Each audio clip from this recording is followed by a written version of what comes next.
Start again or continue, Mr. Yeah, continue, please. Okay. To the Honorable Miss Irene Kara, PhD, as our speaker today. To the Honorable Dr. Insinyur Triwahyu Hardianto, STMT, as Dean of Engineering Faculty, University of Jember. To the Honorable Insinyur Boy Arif Fahri, STMT, PhD, as Head of Chemical Engineering Department, Engineering Faculty, University of Jember. To the Honorable Lecturer from Chemical Engineering Department, Engineering Faculty, University of Jember. And to all honorable distinguished guests. Ladies and gentlemen, on this nice occasion, let me convey the rundown of the event today as follows. First, opening.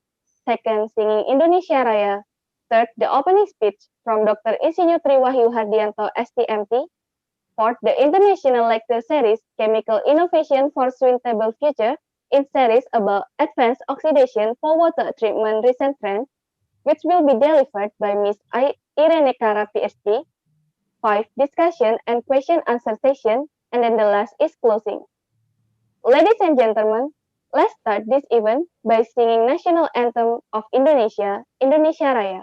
All of guests are expected to prepare.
Thank you for all guests. Ladies and gentlemen, now we invite Dr. Insinyur Triwahyu Hardianto, STMT, for the opening speech. So, Dr. Insinyur Triwahyu Hardianto, STMT, time is yours. Thank you very much. Assalamualaikum warahmatullahi wabarakatuh. Good afternoon in Indonesia and good morning in England. Honorable the head of the International Office, Jember University, Dr. Aditya Wardana, and the Honorable the head of the Chemical Engineering Study Program, Faculty of Engineering, University of Jember, and Honorable Dr. Irene Kara from Cranfield University in UK, and Honorable colleagues of the Chemical Engineering Study Program, Faculty of Engineering, University of Jember, and Honorable my students of the Chemical Engineering Study Program, Faculty of Engineering, also webinar participants, lecturers, and students who may be from outside the University of Jember. Alhamdulillah, this afternoon we can meet in a healthy condition to be able to study together and attend a guest lecture webinar that will be presented by Dr. Irene Kara from Cranfield University. Chemical study program have any agendas of international lecture series activities, where for this semester there will be 4 series in collaboration with International Office University of Jember. Each of which is from Japan, from Kobe University, and Cranfield University in England, and also universities in Thailand and Australia. This activity aims to be able our insights and increase our knowledge related to chemistry, especially about the recent trends of advanced oxidation for water treatment. Greetings and my best regards to Dr. Irene Kara, who has taken time to be able to share your knowledge with all of us. Even though in the situation of COVID-19 pandemic, we can still work to improve our performance and increase our knowledge. When the COVID pandemic has finished, I hope we can meet and continue with collaborative activities or collaborative research between our institutions. Finally, congratulations on participating in this webinar and representing the committee. I apologize if there are any shortcoming in this activity. Let me officially open this event. Please let me to saying Bismillahirrahmanirrahim. This guest lecture with the theme Advanced Oxidation for Water Treatment is officially opened. Welcome to join this webinar event. Thank you very much. The time I return to the committee. The speech delivered by Dr. Insinyur Triwahyu Hardianto, STMT. Thank you, sir, for your speech. Now, ladies and gentlemen, we are coming into the main point of this event, the International Lecture Series, Chemical Innovation for Sustainable Future, in series Advanced Oxidation for Water Treatment Recent Trends, which will be guided by Mr. Boy Arif Fahri, PhD. To Mr. Boy Arif Fahri, PhD, as moderator, time is yours. Okay, sorry here because Professor Boy Fahri is not so good, so I will handle this section. Thank you, Adele. Good afternoon, everyone, and very good morning for Irene in Cranfield, UK. Welcome to our international lecture series, Chemical Innovation for Sustainable Future. I'm Hanggar Strajat from the Department of Chemical Engineering, the University of Jember. So I'm the moderator of the second series of our international lecture series today. So actually, the purpose of this international lecture series is to bring the state of the art and the latest progress in chemical science and engineering research for achieving a sustainable future. So we want to hear from you all and like to include your voice for the discussion section. So kindly ask questions, share comments, even challenge the proposed idea.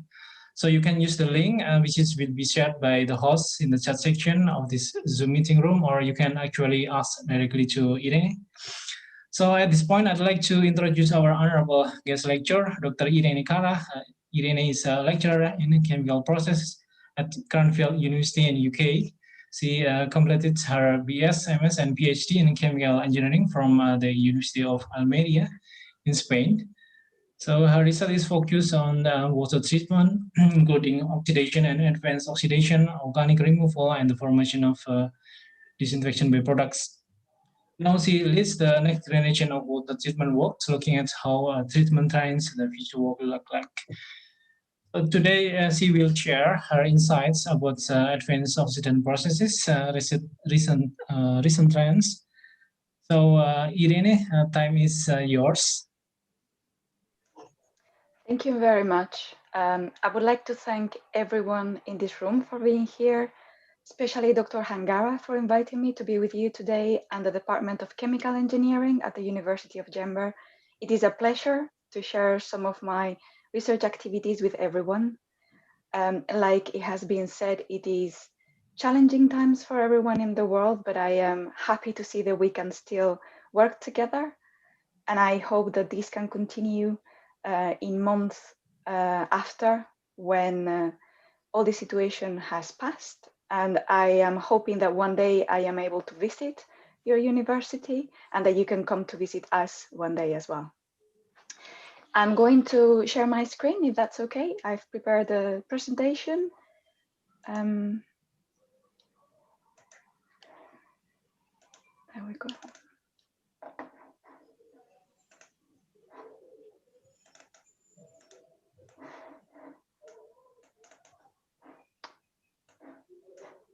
Okay, so can everyone see my screen? Yes, nice.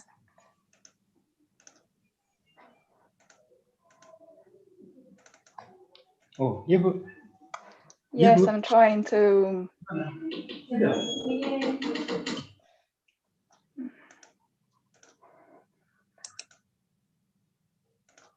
Is that better? Yeah, perfect. There we go. Thank you. Excellent.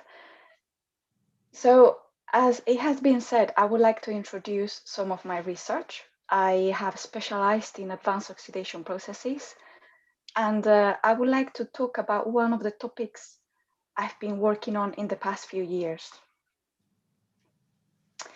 I have just been introduced very kindly by Dr. Hangara, but I would like to add a little bit of information so that everyone can see where I'm coming from. I understand there are some chemical engineering students here, and it is a pleasure for me to talk to all of you. I studied chemical engineering in the southeast of Spain, and the photo you can see here is the campus where I studied, which is by the sea.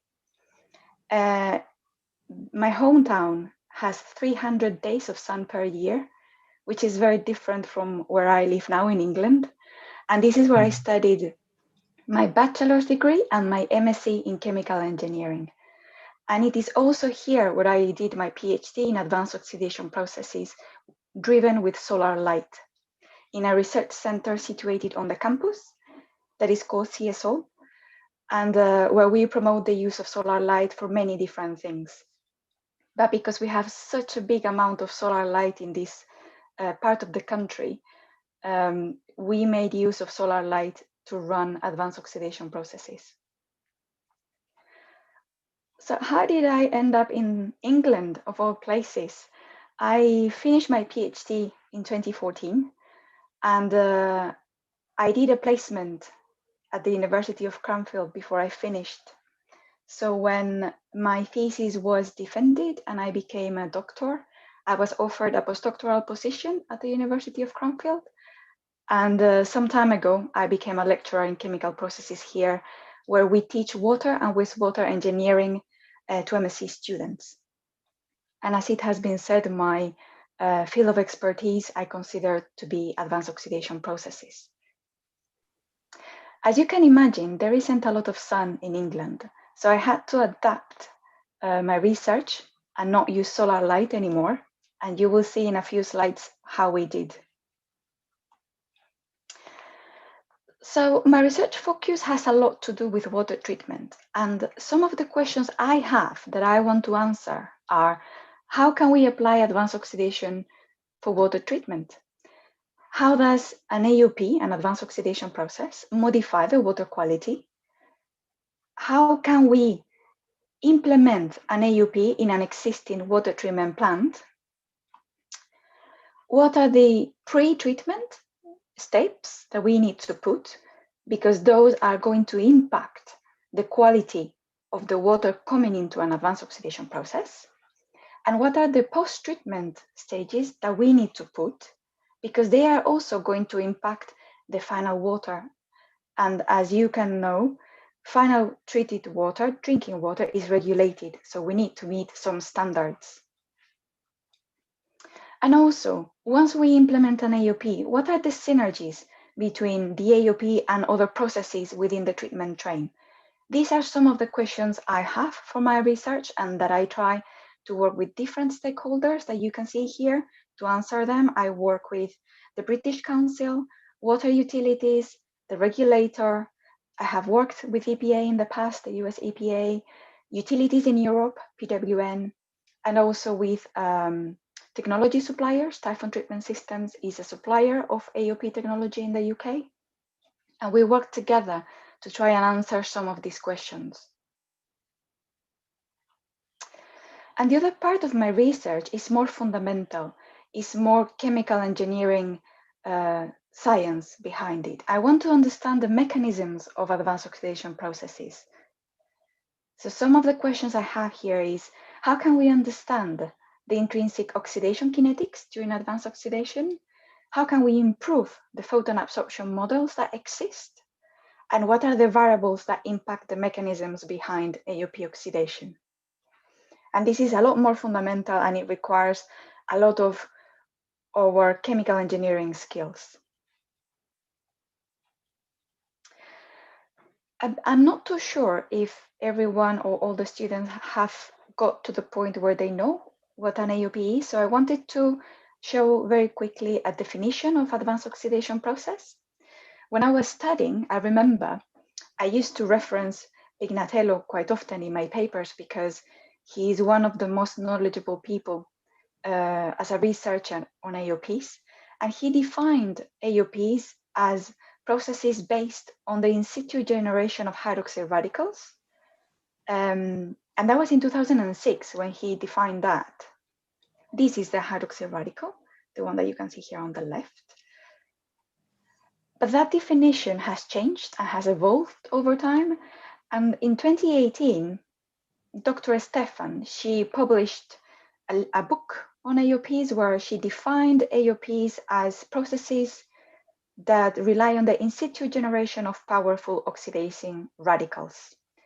So AOPs are not only processes that can generate hydroxyl radicals, but they can generate other radicals that are highly oxidizing. For example, chlorine radical, carbonate radical, nano-stereovalent ion-based processes, chlorine oxide radical, and sulfate radical.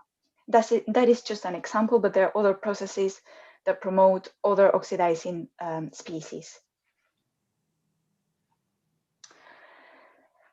And part of why AOPs are so studied in the world is because a hydroxyl radical is very reactive, and it can react with all sorts of molecules with double bonds between carbons, double bonds between carbon and oxygen. Even CH bonds, aromatic rings are one of the preferential sites for hydroxyl radical attack. And they're non-selective. We say they're not selective because they can react with a broad type of organic compounds. And we measure the non-selectivity and the reactivity experimentally or theoretically using mathematical algorithms. Although in most cases, the most accurate way of doing it is experimentally. Here, what you can see are some molecules, contaminants that hydroxyl radical can oxidize. And in a nutshell, in a very summarized way and simplified way, how does an AOP work? Once we have generated our hydroxyl radicals, they will attack an organic compound, which is our pollutant that we're targeting. And that organic compound will be transformed into an oxidized byproduct. In the UK, it is common practice that after an AOP, we have a granular activated carbon adsorption process, and that is to try and absorb the oxidized byproducts that we form during advanced oxidation.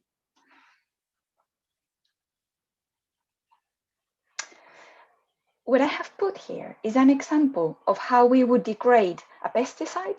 Mycoprop is a pesticide that we can find in drinking water sources in the UK. If we treat Mycoprop with hydroxyl radicals through an advanced oxidation process, we will form a byproduct that can be attacked by oxygen and form another byproduct, and then again by different radical species and form another byproduct. So as you can see, the degradation pathways are very complex sometimes, and they can run in parallel through different mechanisms. And on the right, what you have is some of my research a few years ago, where you have the byproducts of acetamiprid, which is a pesticide, and the byproducts of thiabendazole, another pesticide, and how during advanced oxidation, different byproducts are formed. All these curves you can see, they are byproducts. So we need to be careful when we treat water with advanced oxidation, because we can remove the parent compound, the pesticide, for example, but we will be forming other molecules that we need to monitor and make sure that they are removed or that they're not hazardous for people. So how do we form these hydroxyl radicals? In general, we will say that they have a very short life, half-life, usually seconds or milliseconds, so they need to be generated in situ. And to do that, we will need a source of light, most typically solar light or UV light. And we also need a chemical or a catalyst that absorbs the light and will create the radicals. So when we combine a source of light with a chemical and or a catalyst, we will form hydroxyl radicals. And this is a summary of the reactions in a very simplified way. When we have an oxidant, the oxidant can absorb photons, which is represented by the Planck constant and the frequency of the light beam, and that will form hydroxyl radicals. Very common oxidants in water treatment are ozone, hydrogen peroxide, and chlorine. Or we can have an oxidant, which can be any of these, either of ozone peroxide or chlorine, a source of light, and a catalyst. And the catalyst will be the compound that will promote the formation of hydroxyl radicals. And once we have formed our hydroxyl radicals, those radicals will react with our pollutant and form the byproducts.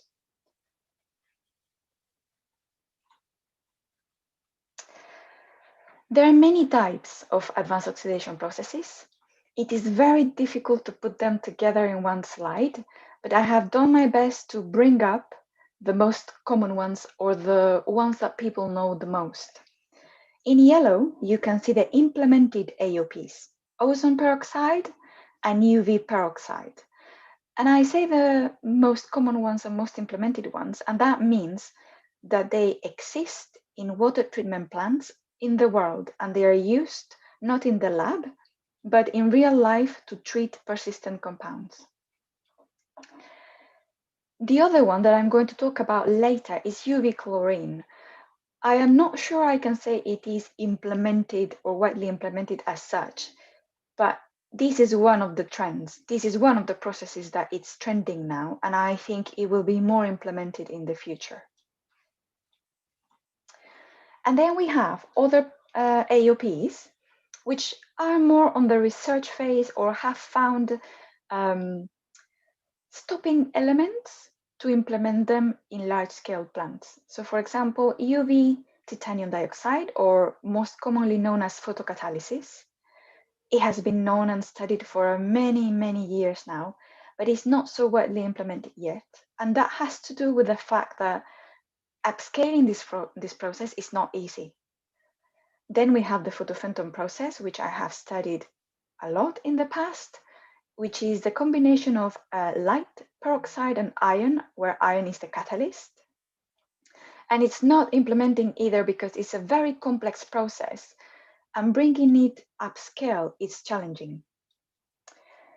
And finally, there is UV persulfate and ion, although it can be ion or microwaves, for example, heating sources, or even hydrogen peroxide as well. Persulfate-based processes have been studied in the past few years. They have not been implemented yet, but there is a trend where now researchers are trying more and more to use it. As I said, there are more AOPs, but these are the most common ones, the ones that people know the best. And I said that when I was in my hometown, I was using solar light to drive AOPs. But obviously in the UK, in England, and in some parts of the world, that is not possible We don't have that solar light available to run advanced oxidation, and we need another source of light. The most used source of light is mercury lamps. And we can have two types of mercury lamps. We can have low pressure lamps. They are monochromatic, and that means that they emit at just one wavelength. They tend to have low capital cost. We say low capital cost, but lamps are very expensive and they're not very sustainable. I have heard that this department and this university is trying to promote sustainability. I have to say it is difficult sometimes while using mercury lamps to say that AOPs are sustainable. However, because today I'm talking about trends, I'm going to talk in a few slides about an alternative that is making advanced oxidation sustainable processes. And I will talk about that in a second. They have a useful life of 12,000 hours, low pressure lamps. That means that they can run for 12,000 hours and then they need to be replaced. And the UV intensity is not very adjustable. That means that we need to switch them on or off. That's the way they work. And then we have medium pressure lamps. And this is an example of the spectrum of a medium pressure lamp, the emission spectrum.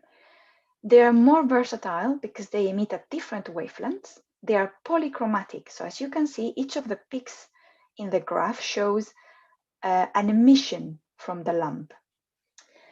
But the useful life is smaller than low pressure lamps, only up to 8,000 hours. But their intensity is adjustable. When we fit them in a reactor for water, they can come in different configurations. We can have a tube where we have just one lamp, or where we have multiple lamp arrays. They can also be in open channels, which is lower cost. They can be set in diagonal in the reactor. And there are different options we can play with to place the lamps inside so that we make the most of the photons they have.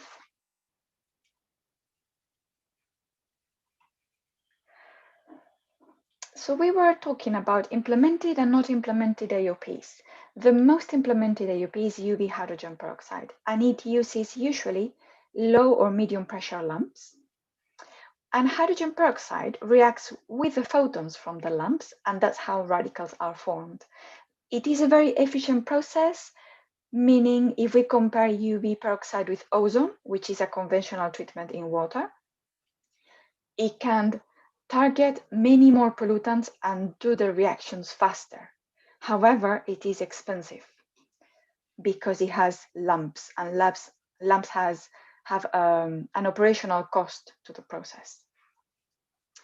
And the other AOP is ozone hydrogen peroxide, which does not need UV or in lamps. It minimizes the footprint of a conventional ozone because we are using a pipe essentially, and it has flexible operation. We can use only ozone or we can add peroxide when needed. However, this process is not as efficient as UV peroxide. And this is an example of UV peroxide and how it works. So 1 mole of peroxide will absorb photons and yield 2 hydroxyl radicals. And in the graph, you have an example of different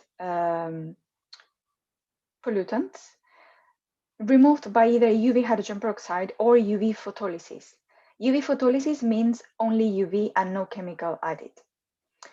What you can see on the first two graphs, on the first two bars, are trichloroethylene, which is removed by 7 milligrams per liter of peroxide or 14 milligrams per liter of hydrogen peroxide. The red bit of the bar is degradation by the AOP, and the blue bit of the bar is only UV photolysis. So if we put UV only, we cannot remove the compound. We need UV peroxide to form those radicals and remove trichloroethylene. NDMA is a degradation byproduct and is very persistent. And in this case, UV photolysis, the blue part of the bar, is more efficient than UV peroxide. What this means is that each pollutant in water is different, and not all compounds are oxidized or removed in the same way. And finally, the last two bars are the removal of 1,4-dioxane by UV peroxide, and it cannot be removed by UV photolysis. So the message here is that we need to know our water, we need to know which compounds we have in it, and then we need to study whether AOPs or UV photolysis only can remove them, because they don't all behave in the same way. So why do we need advanced oxidation in water? Because I've said that they're not very sustainable at the moment. So why do we need such an expensive treatment in water? One of the reasons is regulations. So in the UK, for example, and in Europe, the regulations are going to become more strict in the very near future. And we need to remove pesticides from water, but we also need to remove other compounds such as endocrine disruptors. Climate change, that is happening everywhere in the world. And what we need to make sure is that we have resilient drinking water treatment plants to be able to tackle climate change. And AOPs are a good process and a good technology for climate change because they are robust processes. The development of analytical techniques. So until not long ago, we were not able to know exactly what we had in our water because we didn't have enough sensitivity with our analytical techniques to detect micropollutants. That has changed, and now we have the right tools to monitor what we have in water, and we are able to know our contaminants. And because we know our contaminants in water, we know that we need to remove them and treat them. And some of these micropollutants, they are very persistent, and only an advanced oxidation process will be able to remove them. And finally, we want safe drinking water. That means we need to make sure all the persistent pollutants that are in water and that reduce the safety of water, they need to be removed. And AOPs are a very efficient group of technologies for that.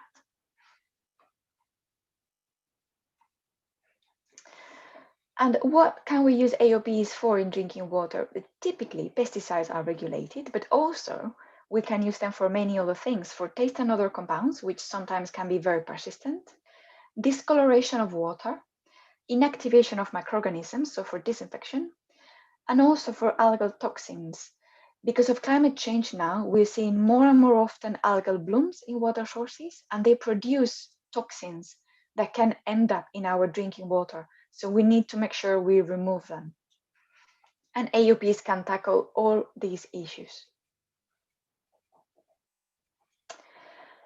So what is the flow sheet for a drinking water treatment plant? So if we extract water from a surface water source, so for example, a river or a reservoir, typically, in the UK at least, we would have a coagulation step and a flocculation step where we remove organic matter, the bulk organic matter, and then a clarification process to separate the flocks and the sludge formed. Then the water will go through a filtration stage with sand as media. It can be monomedia or multimedia. And then we would place the AOP either after the filtration or a different system that I'm going to show in a moment. And that's going to be followed by granular activated carbon. Because as I said, in the UK, this is common practice to remove byproducts formed during AOP, but also to quench any residual chemical left. For example, if the AOP is UV hydrogen peroxide is going to be quenched in the granular activated carbon. And finally, there will be a step for chlorination for disinfection. This is the top flow sheet, is what I've just said, but more commonly we could use coagulation clarification or without the clarification followed by UF ultrafiltration to increase the UVT, the quality of the water before an AOP to make the AOP more efficient, and then followed by GAC and disinfection.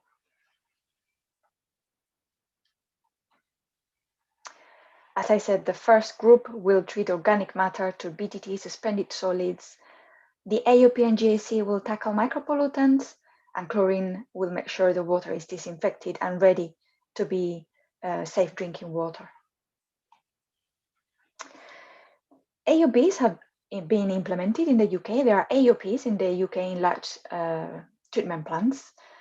And one of them has to do with this pesticide, metaldehyde. For those of you who have been studying chemistry in the past few years, you can see this ring is a very stable ring. It doesn't have double bonds. And what that means is that it's not easily oxidized by conventional processes, mainly ozone or GAC only. So we need an advanced oxidation process to remove these pesticides.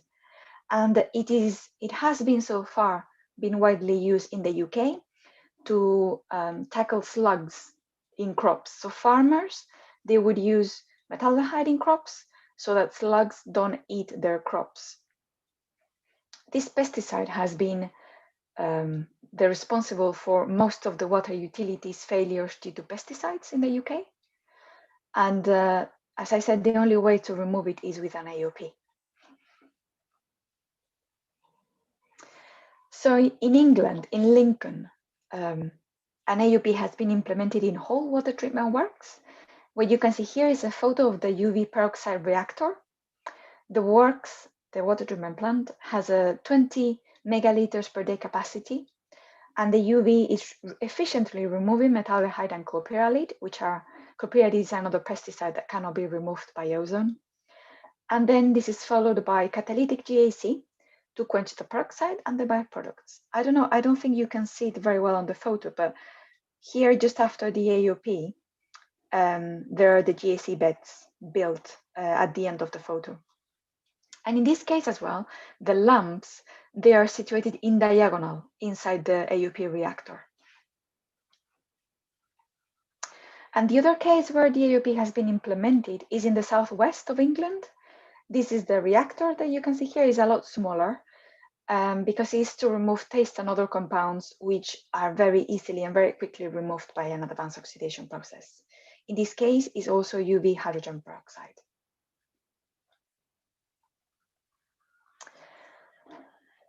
So what you can see here is how far UV hydrogen peroxide has been implemented in the world. So this is in the y-axis, the total production capacity install of UV hydrogen peroxide, and the data reaches only 2012 because I haven't been able to find any more recent data. So the total was reaching just under 1,500 megaliters per day of treated water with UV hydrogen peroxide. And the uses are split between drinking water and water reuse, but drinking water was lately implementing more than water reuse. Sorry, I'm seeing that people are sharing their hands. I don't know if you want me to stop here to answer or if you prefer, Angara, to wait until the end. I think we can wait until the end. You can continue. Okay, excellent. Thank you. I will continue then. So this has been UV hydrogen peroxide. I can say it has been the most implemented AOP so far, but today we're talking about trends, and I think that trend is going to change. I think there are going to be other AOPs that are going to rise as competition in the next few years or in the next decade. And this is what I want to talk to you about today. So one of the highlights in terms of trends and new AOPs are the development of new catalysts. They are very promising processes that use elements, transitional metals sometimes, that are being modified in the labs by researchers to expose and to expand their capabilities to produce hydroxy radicals.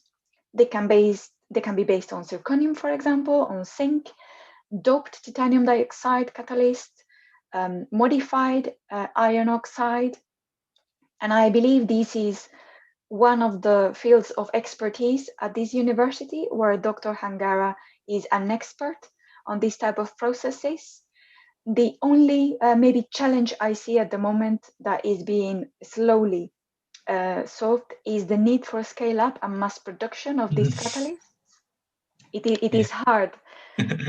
Yes. I'm sure we can have a very long discussion about it, but I think that is the only reason why they're not implemented yet. Some of that has to do with the fact that in the lab they work very well, but when we need to try to treat large amounts of water, it's very difficult to optimize a design for these type of processes. And this is common not only to new catalysts, but also to other types of catalysts, like only titanium dioxide or even just the photophantom process. And the only one that I see as a rising AOP and that's going to be more and more implemented is not a catalyzed one, is UV chlorine process. So in this case, chlorine reacts with UV light and it will form radicals. And from a sustainability perspective, the advantage of this process is that we can operate it with light emitting diodes, with LEDs. And I was saying before, AUPs have not been very sustainable because we need low pressure mercury lamps, medium pressure mercury lamps. That is going to change because with this process, with UV chlorine, we can use LEDs which are sustainable. It is easier to store for an operator and for a water company, and it is safer than hydrogen peroxide, which is a direct competitor to this process. It has been implemented for reuse. As far as I am aware, not so much for drinking water, but I believe that is certainly going to change. And I'm going to talk to you a little bit about the chemistry of this process because it's quite challenging. And part of that is because when we say chlorine, we think in our heads Cl2. But chlorine, in reality, is a mixture of species, and it depends on the pH. So what you see here is the fraction of species of chlorine depending on pH.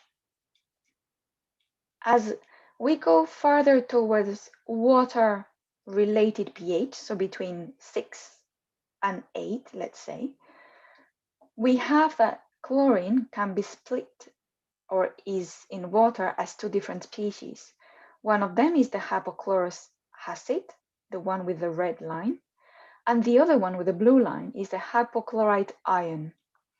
They're both present at pH between 6 and 9, and they're both present at the pH we can typically find in water. The challenge is that each of these species, the acid and the ion, they're different. They're not just chlorine, they're different species with different photochemical properties. And that is what makes them so challenging as an AOP to understand and to develop it further, is that we have two different things that behave differently under UV conditions.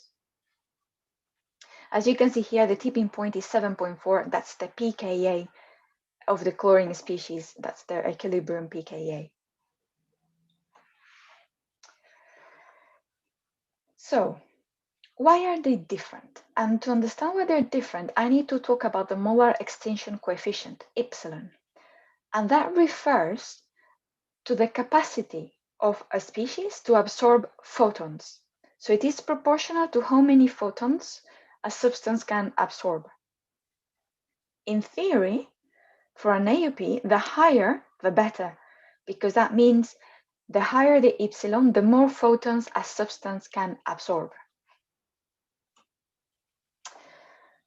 And this is where it becomes interesting, because the hypochlorite ion, so at higher pH, the epsilon has a peak, so the molar extinction coefficient has a peak at 292 nanometers, and its value is 378 molar per centimeter.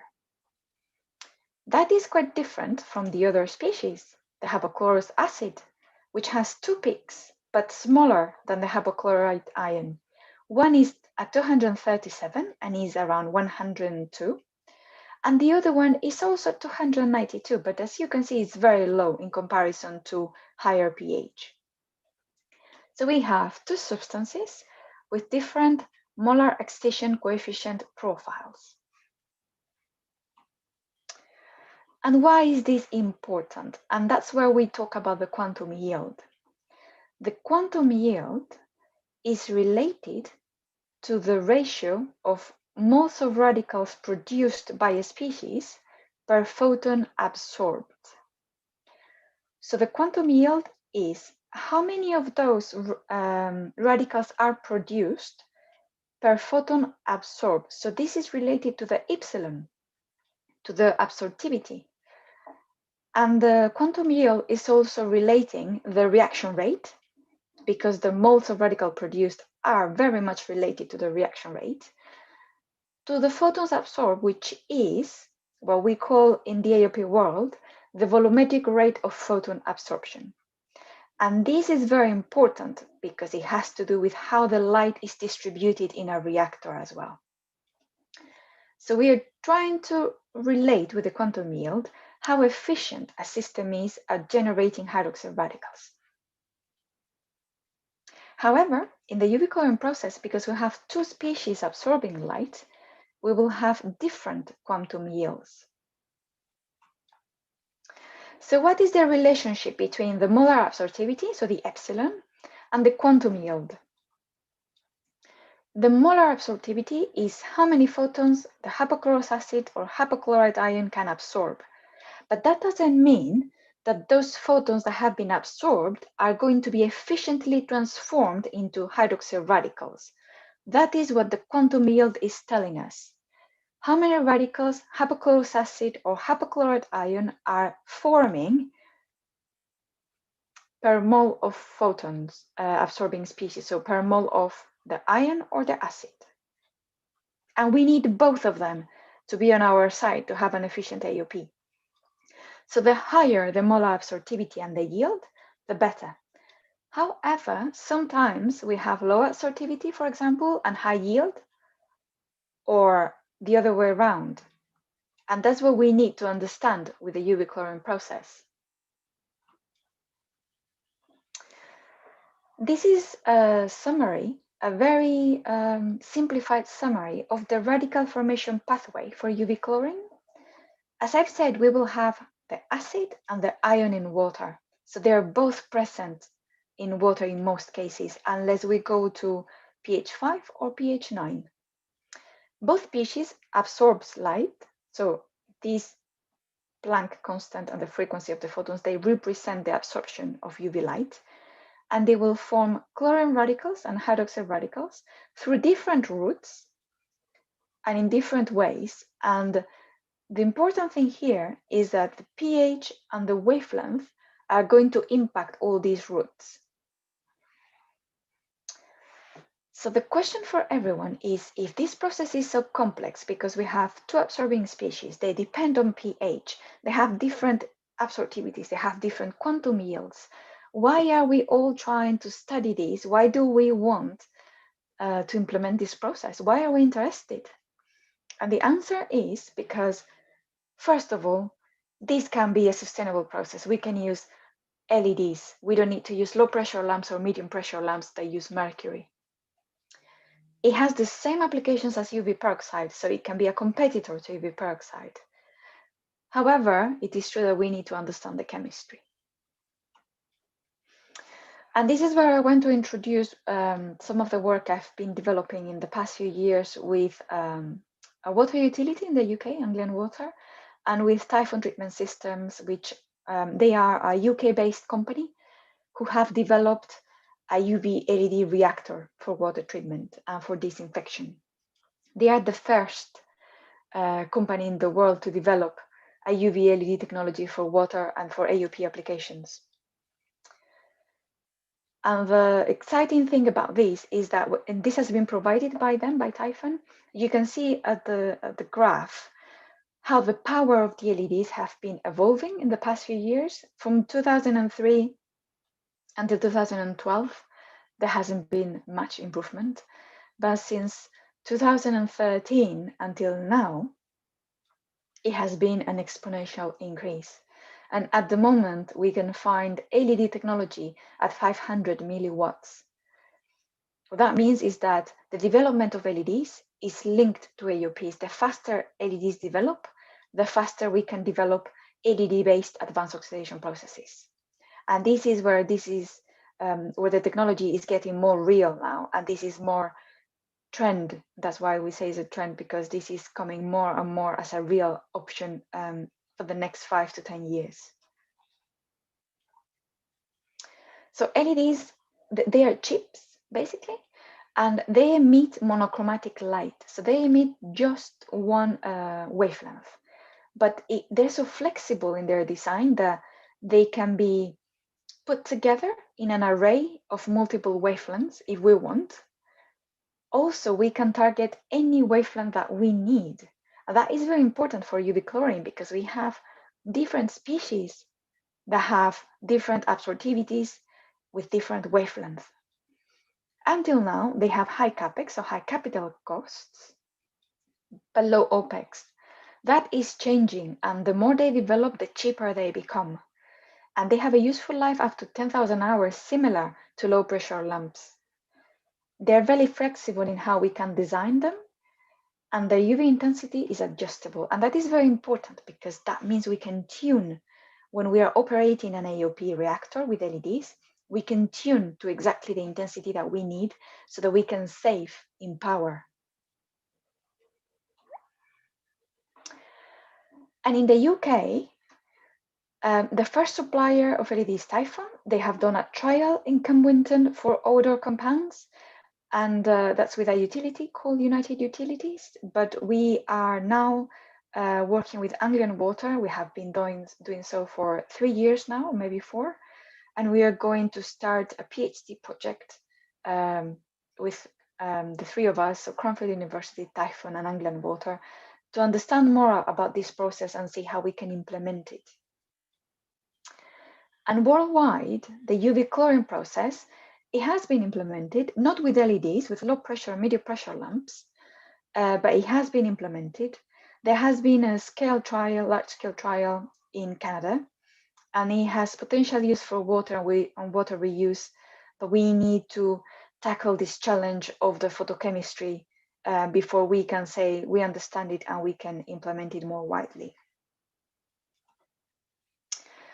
So all of us as chemical engineers, how can our skills help us to develop this process? I always say I'm very proud to be a chemical engineer, because we are multidisciplinary professionals with a set of skills that can help us solve many issues in the world.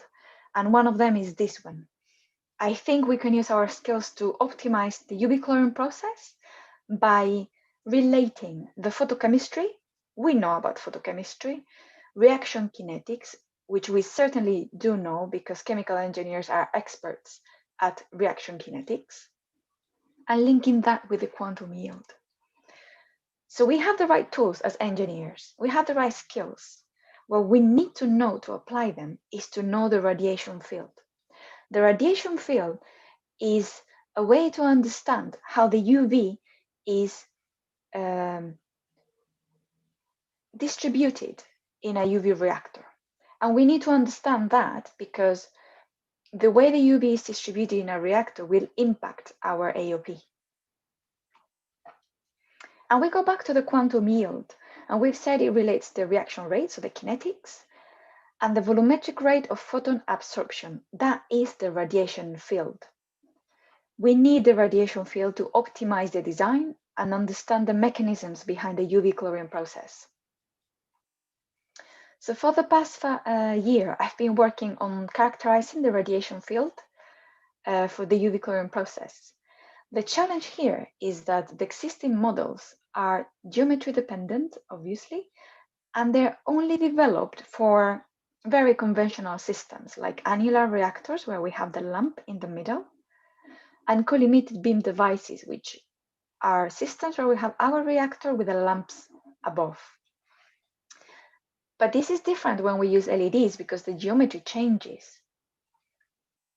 And in the case of Typhon's technology, the LEDs are all around the quartz reactor. So the reactor is a vertical pipe made of quartz with LED rings all around the pipe.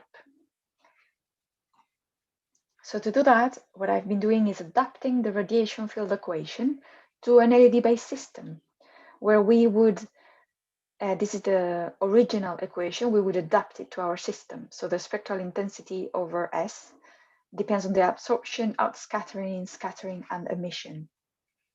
But in our case, for UV chlorine, we only have absorption. We don't have outscattering or in-scattering. That would be for catalysts primarily. And we don't have emission. And in our case, because we're using LEDs, we have just one directional propagation of light, and it is monochromatic as well. So we can introduce all that into our equations, develop them further, and end up with our function, this E here, which is our radiation field, is the local volumetric rate of photon absorption. And we can do all these because as chemical engineers, we understand the photochemistry and the kinetics. And now that we have the radiation field, what do we do with this? Now that we have the radiation field, we can optimize the design and we can find the best conditions to operate the UV chlorine process. So current ongoing research for me is, now that we have the radiation field, we can integrate that in the kinetic rate expressions. So what you can see on the table is a summary of the reactions taking place during UV chlorine process. When we define the kinetic rate equations, we can introduce the radiation field, which is the VRPA, you can see there. Then we can establish our mass balances, which we know all about as chemical engineers, for the pollutants and all the absorbing species. And we can, for example, model the pollutant degradation. When we do the modeling and compare it with our experimental data, we can know whether we have a good model or not. And if we have a good model, we can use it to optimize the design of our UV chlorine process. And like I said, this is all because we have the right skills to do it. We, as chemical engineers, should be able to do all this. Yeah. And this is and this is where I wanted to finish. I just wanted to emphasize the fact that, because I know there are chemical engineering students here, I wanted to motivate you all. I know sometimes it's challenging, it's not easy, but we can do many things to help the world with our skills, together with other experts and other professionals that are not chemical engineers, but who have the right skills to combine them with us. I think we can do really good things in the world. Thank you very much. I'm happy to have a discussion now. Okay, thank you very much, Irene, for your very nice talk. So after following her lecture today, we know that advanced oxidation processes, in a broad sense, are actually a set of chemical treatment designed to remove primarily organic material in water or maybe wastewater by oxidation through reaction with hydroxyl radicals, for example. So as we know that these reactive species are the strongest oxidants, so it's particularly useful for example, mineralization of biologically toxic or non-degradable material into inorganic substances. Okay, now we come to the discussion section, maybe not so discussion, maybe question and answer section. So here we have received a quell of questions, so let's share them. So co-host, could you please share? Okay, actually you can see by yourself, but I'd like to read this one. So this is from Inaya. Good morning. Please allow me to ask question, which AOP is the best one to produce hydroxyl radicals and which parameters are required to produce it as many as possible? Thank you very much, Inaya. That is a very good question and a very difficult to answer, to be honest. All AUPs are good or efficient at producing hydroxyl radicals in the right conditions. I would think, that's my opinion. The challenge is For example, which ones are easier to implement at a large scale? I think one of the reasons why UV hydrogen peroxide has been the most implemented, it's because it's the easiest one to control. So that means that we only need a low pressure lamp and to add hydrogen peroxide, and then we will form hydroxyl radicals. However, UV peroxide is not the most efficient to produce hydroxyl radicals because the epsilon, the molar absorptivity, is very low. However, from an operator's perspective in a water treatment plant, is the easiest to control. I would think that catalyzed AUPs are probably the most efficient in the lab, because when we have a catalyst, things tend to be faster than if we don't.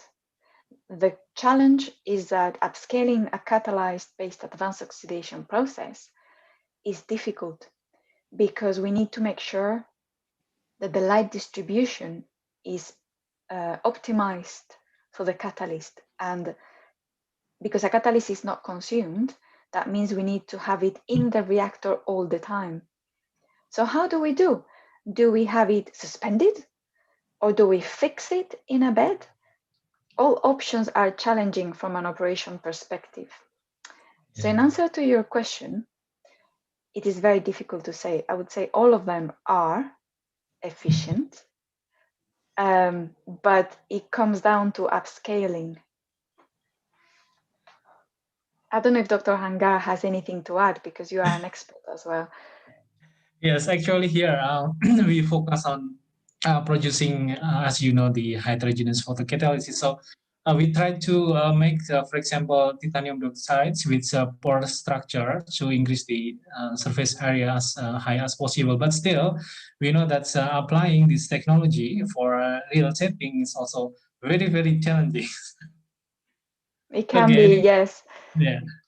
But that's why we are doing research. One day we will find a way. Hopefully. Okay, I hope this answered your question, Inaya. Can we move to the next one? Okay, this is from Anindita from IPB University. Professor Irene, what is the most suitable type of reactor to allow efficient oxidation process? If I want to design, for example, a good reactor, what critical parameters should be taken into account? That is also a very good question. We need to understand the radiation field, which is the last part of the presentation. When we understand the radiation field, that's when we will be able to understand the optimal design of our reactor.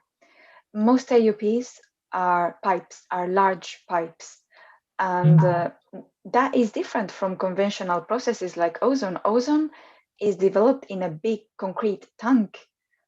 The challenge we have with AUPs is the light.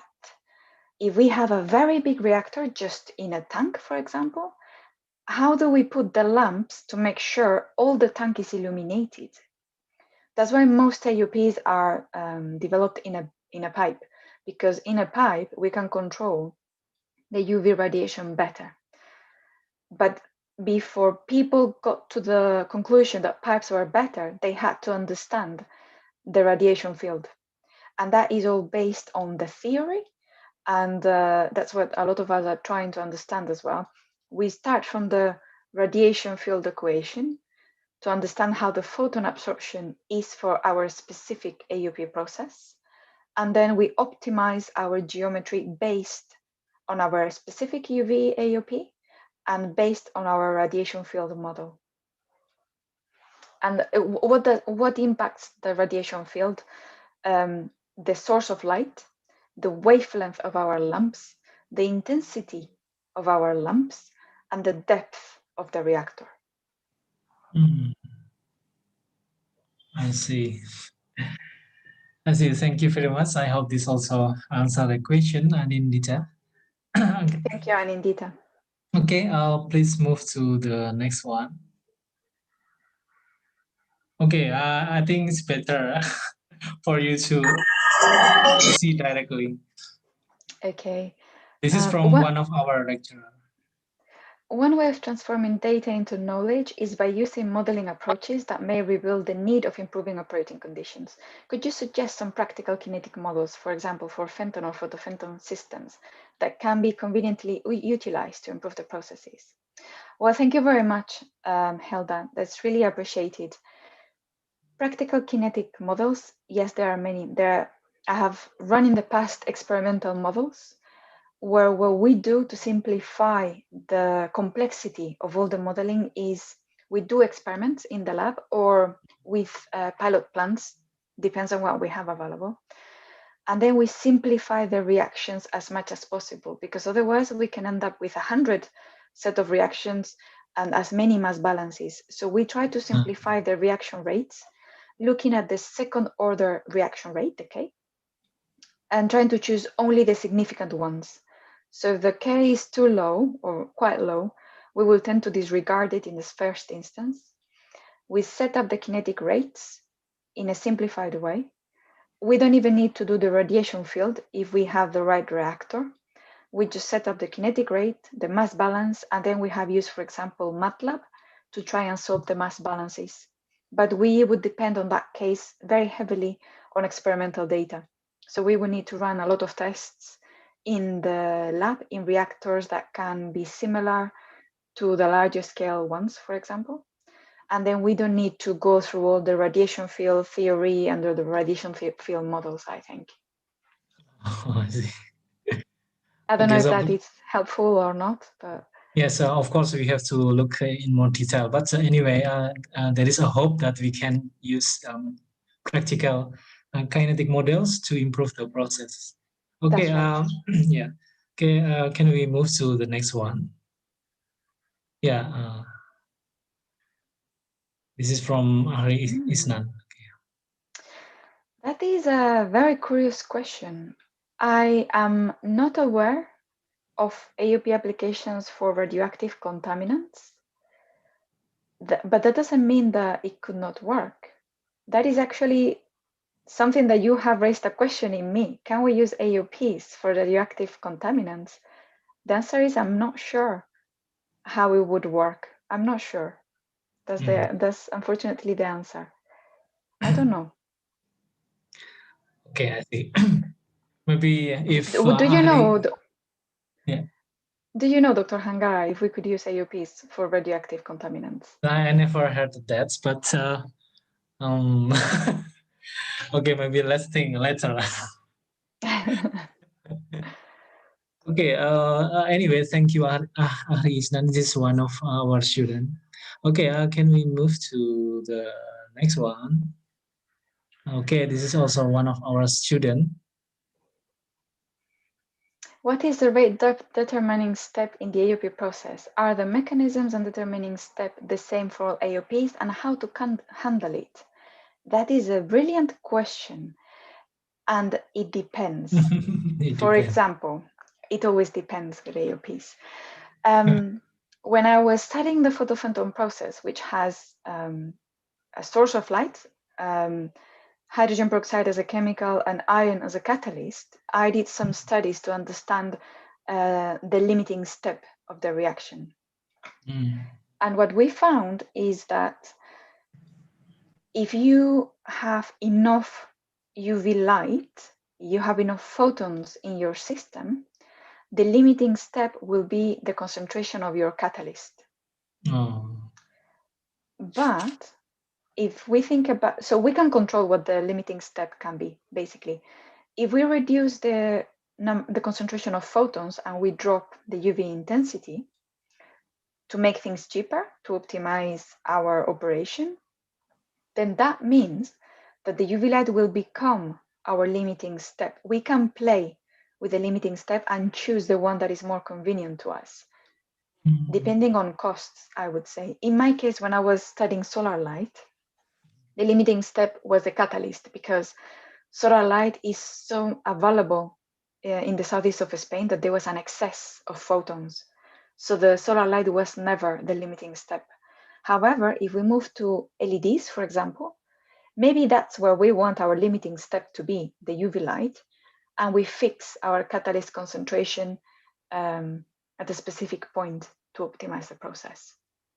And no, it's not the same all the time. I think we can control how we want it to be depending on our needs.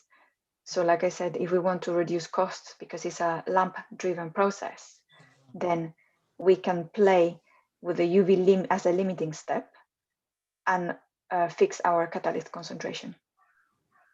I see, I see. Okay, so thank you, Nur Karima. So it all depends on what factor you want to prioritize. Okay, next to the next question, maybe if still okay from. Are these oxidation processes effective enough to remove antibiotics from wastewater? We use various antibiotics in Indonesia and can end up in water bodies.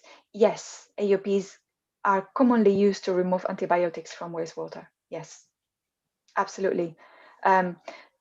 AOPs are less efficient on wastewater than on drinking water, just because wastewater has a lot more things in the water.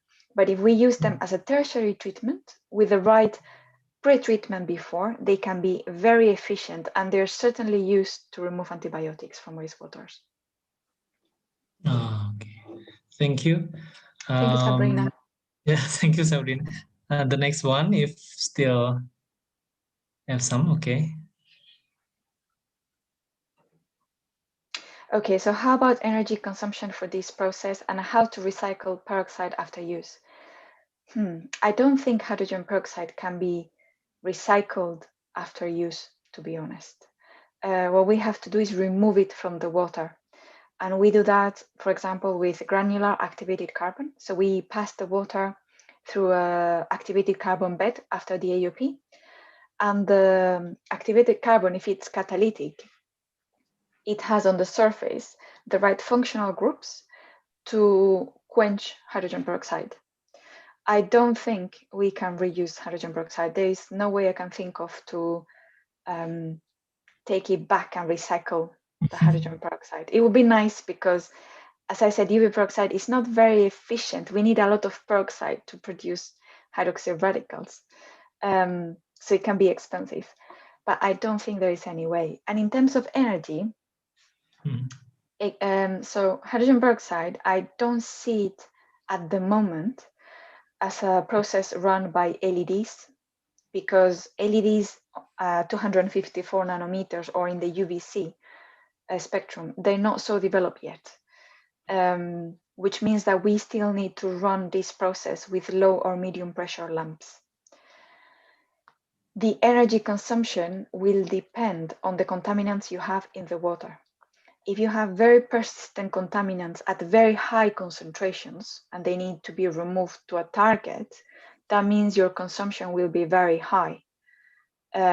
So again, it depends on the lamps that you have and your target pollutant. I don't know if that helps with your question. I hope so. Okay, thank you very much. Okay, the next one, okay, it's the question, sorry. That's okay. Oh, sorry, so this is in... I would need some help, please. Okay, this is talk about the cost, cost per liter. Okay, this is about the consumption of the energy required to, for example, to treat 1 liter of water. Yeah.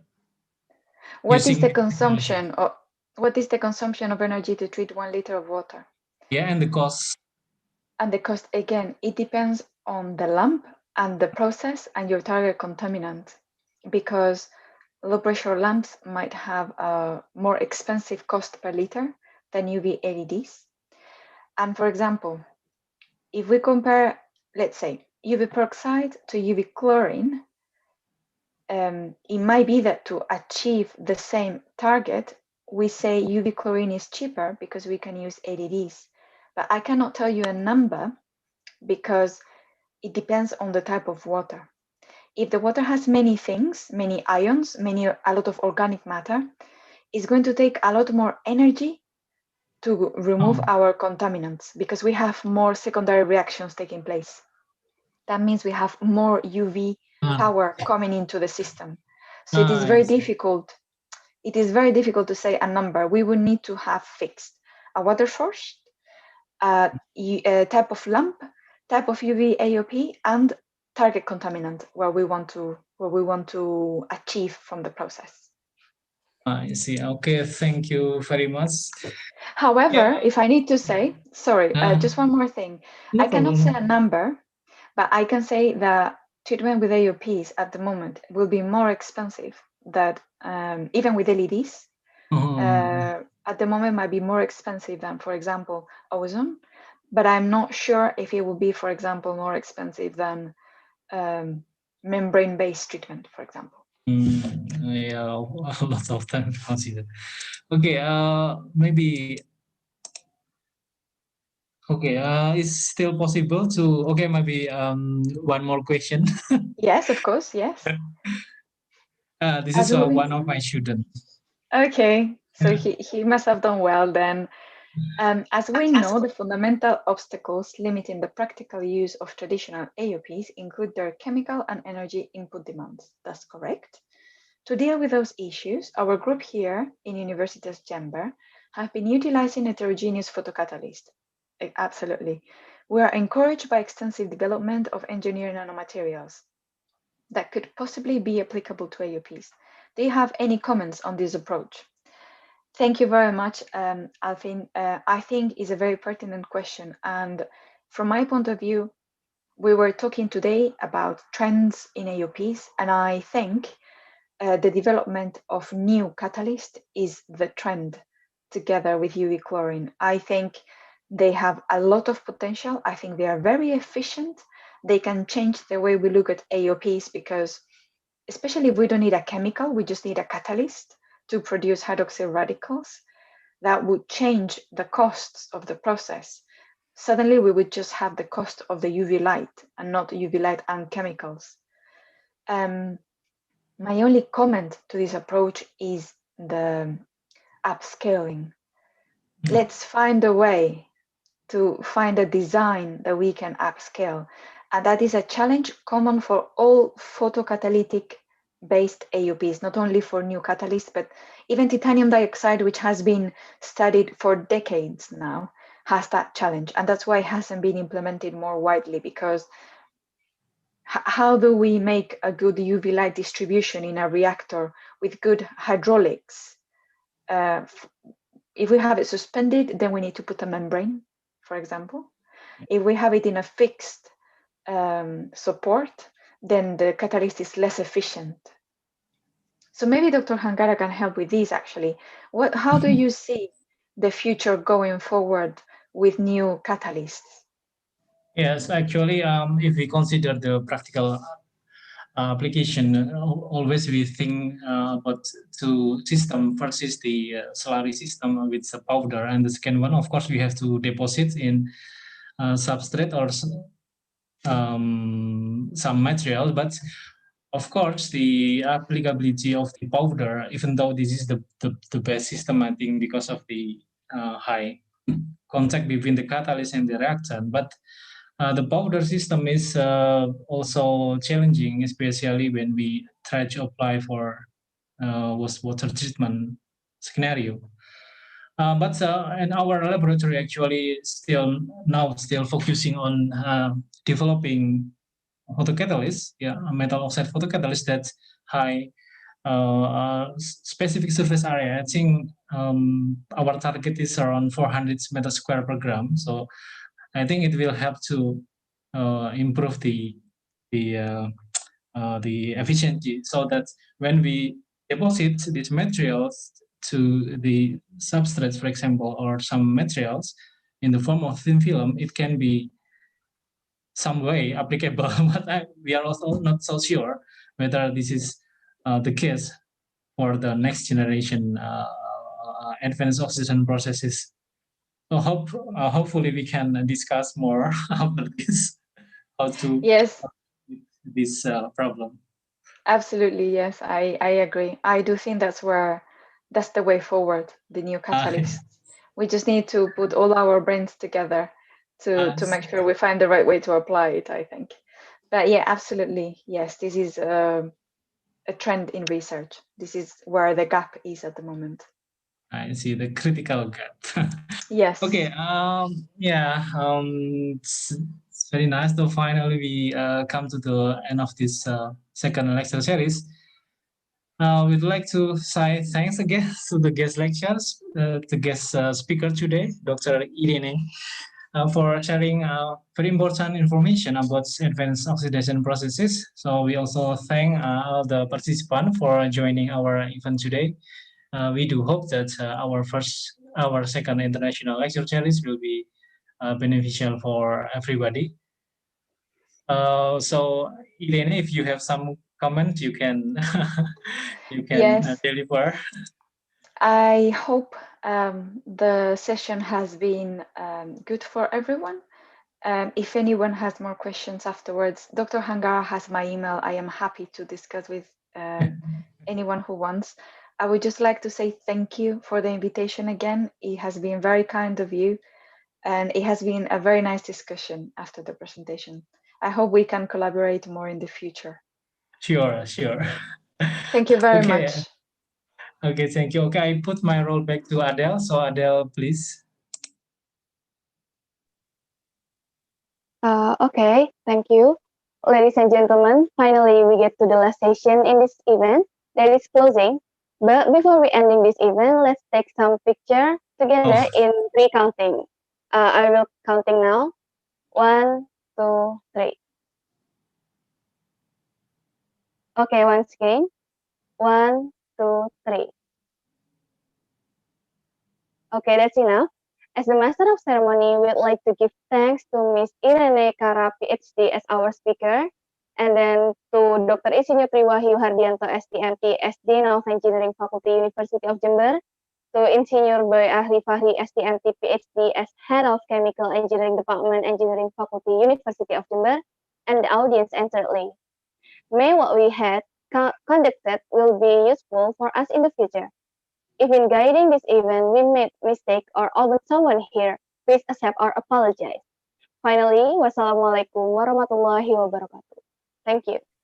Okay, thank you everyone. Thank you Irene. Thank you. Thank you Pak Tri. See you next time. Bye. Bye. Bye Irene.